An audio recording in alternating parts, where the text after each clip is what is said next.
मणिपूरची घडणूक मनीसपणाक लजेक घालपी, भारतीयांची तकली सकयल घालपाक लावपी, देशभर संवेदनशील मनशांनी ताजो निषेध केलोच। गोयच्या एनजीओंनी एकठांय येत प्रधानमंत्री, गृहमंत्री आणि मणिपूरच्या मुख्यमंत्र्याक चीट बरोवन तिडक उक्तायल्या।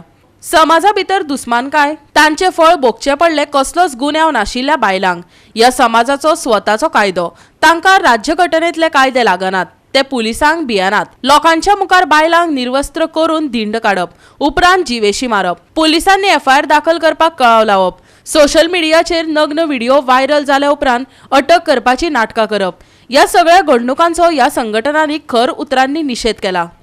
People from different walks of life social workers, activists, retired teachers, retired from various service, or people in various forms of service, students, young people from different parts of, again also from across Goa, like say from Sange, from Kankon, from Perne. So it is from the whole spectrum of north to south and east to west. You have people who have supported that. Horrific violations against women who are raped, sexually abused and paraded naked.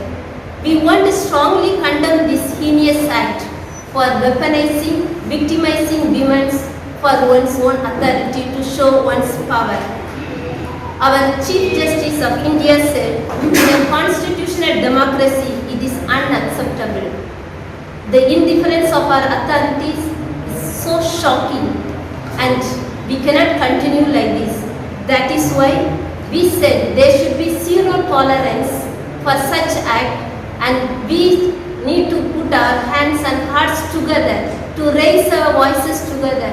आणि आम्ही सदांच condemn करता हे सगळें जालां पळय हे मणिपुरांत बायलेक एक वोच सदमताय जेन्ना दोन जोडीन दोन हेच्या भितर जाता ते रिलिजना भितर जावं ते मेथी आनी कुकीज म्हणून हांवें कोण केन्नाय अशें झगडे जाले म्हणसर बायलेक एक ऑब्जेक्ट कशी सजमता दूख भोगता पळोवपाक आमी ऑब्जेक्ट बायलो आसा ते ऑब्जेक्ट न्हू पूण आमकां सदांच ऑब्जेक्ट खंय करता ड्रॅग करता रेप करता आनी सदांच आमचे ऑफिसर जे गव्हर्मेंट ऑफिसर्स आसा तेणी कायदो सांबाळपाक जाय लॉ एंड ऑर्डर सांबाळपाक जाय ते उलयना ते तोंडाक टेप मारून आसा।